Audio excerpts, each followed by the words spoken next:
therapy is something that I think as immigrants, particularly students, they tend to shy away from. I'm pretty Yes. sure I can speak I'm pretty sure I can speak for the time when I was a student in the US, right? What were some of your observations around just this particular tendency of people just shying away from help? I think it's not only a student thing. I thought it was because, hey, I'm a student, I don't have money, I don't know where to go. But even after you have money, you're like, why do I need therapy? I can do it by myself.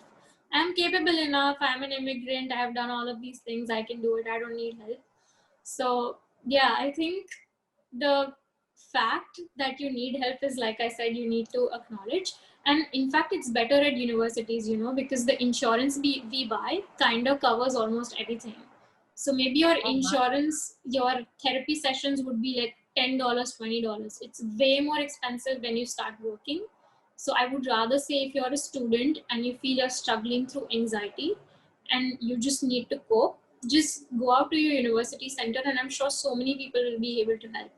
In fact, I realized after I graduated that my own psychiatry department used to do like $5 therapy with their students. And I did not leverage that at all when I should have. And then I realized over time, all universities and all psychiatry departments usually have that because they want to train their students. So they would love to have someone who they can talk to. It's just that we just never navigate to those resources because we are pretty limited by our like day-to-day classes and things. So Yeah. yeah, I think, yeah. Wow, very insightful. Actually, I think this is a great tip hack.